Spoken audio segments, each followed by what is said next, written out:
나는 지금 이만큼으로도 감사해요. 이 말을 듣는 순간 뭔가 이상했습니다. 아직 통장에 잔고도 없고 카드값도 밀렸고 월세도 내야 할 상황인데 도대체 뭐가 감사하다는 걸까요? 더 나은 삶을 바라기도 전에 지금의 부족함에 감사부터 해버리는 사람들. 혹시 당신도 이런 말 해본 적 있나요? 그래도 지금 있는 것에 감사해야지. 나보다 어려운 사람도 많으니까 만족하자. 욕심 부리지 말고 이 정도면 괜찮지. 이런 말 겉보기엔 참 따뜻하고 바른 말처럼 들립니다. 하지만 과연 이 말들이 당신의 인생을 더 나은 방향으로 이끌어 주었나요? 아니죠. 이 말을 할수록 이상하게 현재에 머무르게 되고 더 이상 나아가지 않게 됩니다. 감사의 역설 하버드 심리학부의 충격적인 결론. 감사는 인간의 긍정 정서를 자극하고 스트레스를 낮추고 건강에도 좋다고 알려져 있죠. 그런데 하버드 심리학부의 연구에서는 감사가 가진 행동 억제 메커니즘에 주목합니다. 지나친 감사는 인간의 생존 본능을 무디게 만든다. 하버드 심리학부 어펙티브 뉴로사이언스 언드 모터베이션 연구 결과, 이 연구에 따르면 인간은 결핍감을 통해 동기를 얻습니다. 그런데 감사는 바로 이 결핍감을 지워버리는 효과를 만듭니다. 즉, 나는 지금 충분하다고 느끼는 순간 우리 뇌는 더 이상 얻기 위한 행동을 멈추는 거죠. 본능적으로 우리는 불만족을 통해 진화해왔다. 인간의 진화는 감사가 아닌 부족함의 인식에서 비롯됐습니다. 선사시대 인류는 끊임없이 더 많은 식량, 더 안전한 거처, 더 많은 자원을 원했습니다. 그 원동력은 현재에 대한 불만이었습니다. 그렇지 않았다면 우리는 동굴 밖으로 나오지도 못했을 겁니다. 진화심리학자 마이클 토마셀로는 말합니다. 인간의 문명은 현재에 만족하지 못하는 본능에서 시작됐다. 감사는 뇌의 도파민 보상 회로를 안정화시켜 행동을 억제하고 목표 추구를 줄이는 신경작용을 유도합니다. 이만하면 됐지는 부자의 사고가 아니다. 부자들은 감사하지 않는 걸까요? 아니요. 그들은 분명 감사할 줄 압니다. 하지만 지금의 상태에 안주하는 감사는 절대 하지 않습니다. 워렌 버핏이 한 말이 대표적입니다. 나는 내가 가진 것에 감사하지만 그건 멈춰야 할 이유가 아니다. 워렌 버핏 포브스 인터뷰. 버핏은 늘 부족한 것을 봅니다. 자신의 기업이 가진 리스크, 포트폴리오의 허점, 그리고 미래의 변화에 대해 늘 불만족의 시선을 유지합니다. 그리고 그 불만이 그를 계속 앞으로 나아가게 했습니다. 착한 사람, 감사할 줄 아는 사람일수록 왜 가난한가?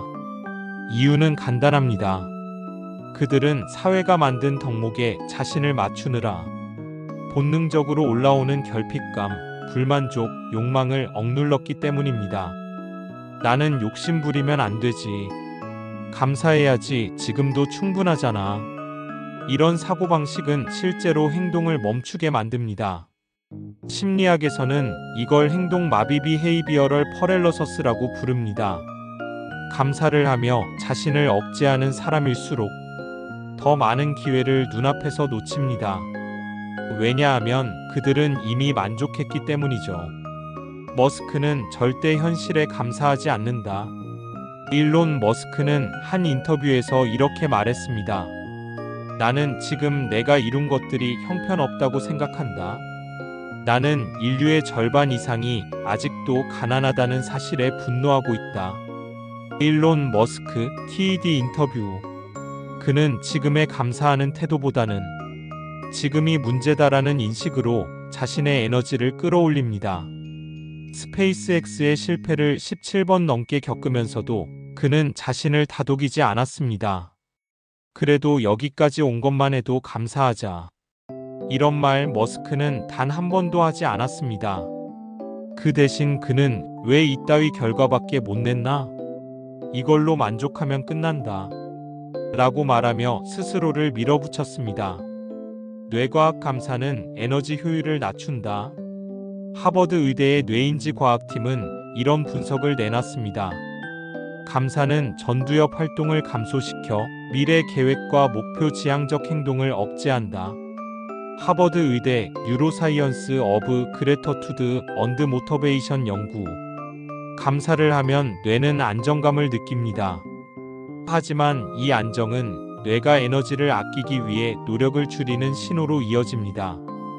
결과적으로 사람은 지금보다 나아지기 위한 의지를 잃게 됩니다. 반면 불만족은 도파민 분비를 자극하고 행동 에너지를 높이는 핵심 요인입니다. 왜 감사 캠페인을 할수록 가난한가? 시청자 여러분, 주변을 잘 보세요.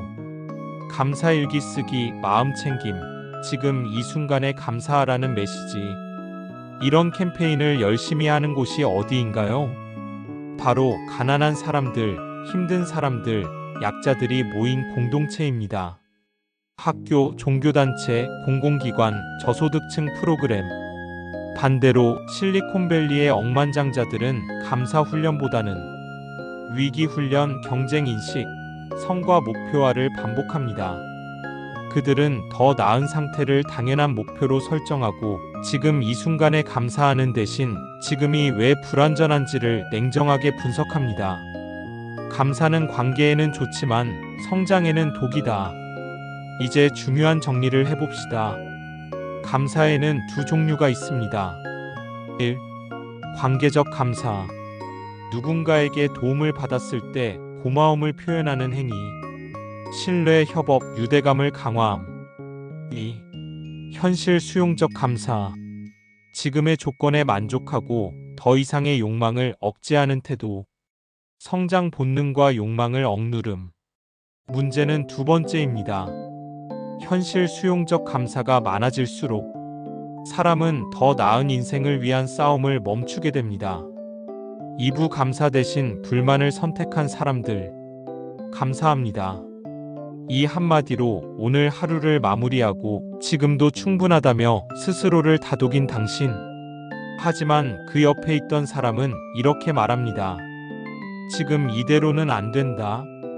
나는 더 벌어야겠다. 더 올라가야겠다. 그리고 몇 년 후 두 사람은 완전히 다른 길을 걷고 있었습니다. 부자들은 감사 대신 무엇을 말할까? 실리콘밸리 CEO들이 자주 쓰는 말에는 공통점이 있습니다. Not enough. 아직 부족하다. Unacceptable. 이건 받아들일 수 없다. We need more. 우린 더 필요하다. This isn't working. 지금 방식은 틀렸다. 그들은 감사의 언어가 아닌 불만의 언어를 씁니다. 이 말들은 단순히 부정적인 게 아닙니다. 뇌를 변화와 성장으로 유도하는 자극 언어입니다. 언어는 사고를 만들고 사고는 행동을 결정하며 행동은 결국 당신의 자산이 된다. 스탠퍼드 행동심리학부 카그니티브 프레이밍 앤드 웰스 연구. 왜 감사는 뇌를 수동형 인간으로 만들까? 감사는 뇌의 세로토닌 회로를 활성화시킵니다. 세로토닌은 안정, 평온, 만족, 휴식을 관장하는 신경전달 물질입니다. 하지만 동시에 목표 추구, 야망, 경쟁심을 담당하는 도파민 회로는 억제됩니다. 즉, 감사를 자주 할수록 뇌는 도전보다는 수용, 행동보다는 멈춤 쪽으로 재구성되는 것이죠. 미국 UCLA 뇌과학연구소는 이렇게 말합니다. 감사 훈련을 반복한 피실험자는 12주 후 목표 추구 행동이 평균 43% 감소했다. UCLA 그레터투드 언드 골마이너스 오리엔터드 모터베이션 실험 결과 감사는 감옥이 될 수도 있다.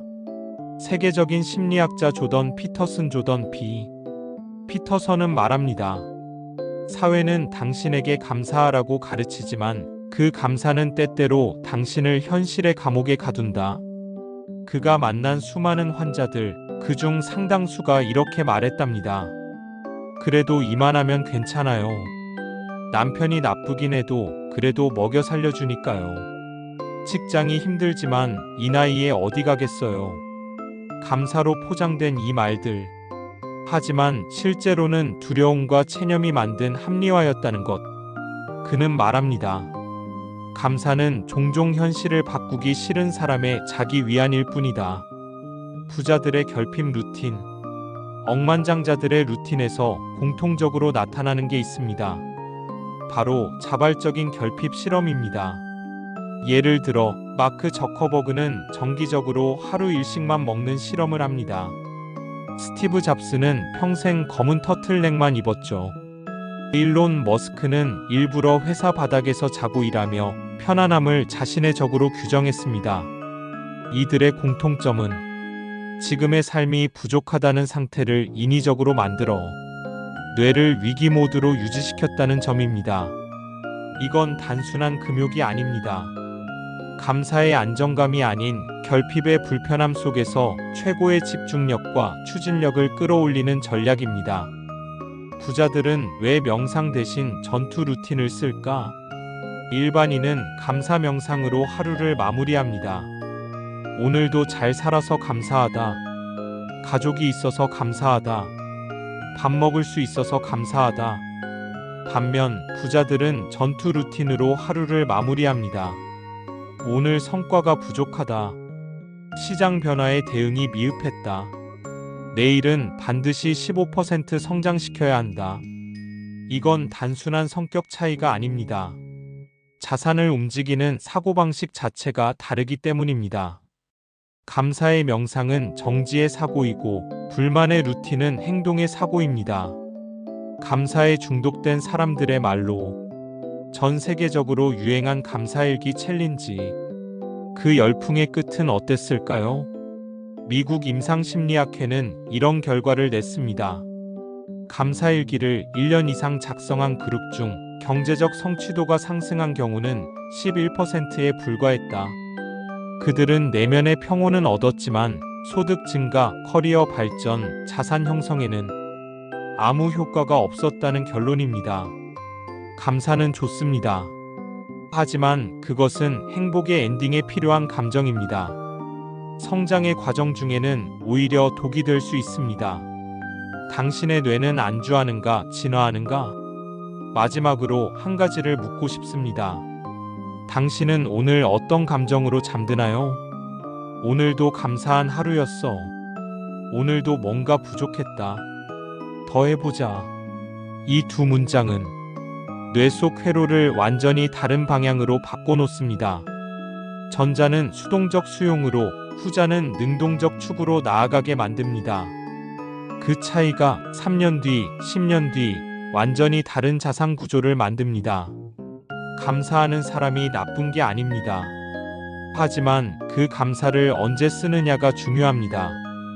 성장 중에는 불만과 결핍을 에너지로 써야 하고 성취한 이후에야 감사와 안정을 누릴 수 있습니다. 감사하며 살자는 말이 당신의 성장을 막는 족쇄가 되지 않길 바랍니다. 부자들은 감사가 아니라 불만을 통해 부자가 되었습니다. 영상이 도움이 되셨다면 구독과 좋아요 그리고 여러분들의 댓글이 큰 힘이 됩니다. 지금까지 더리치랩이었습니다.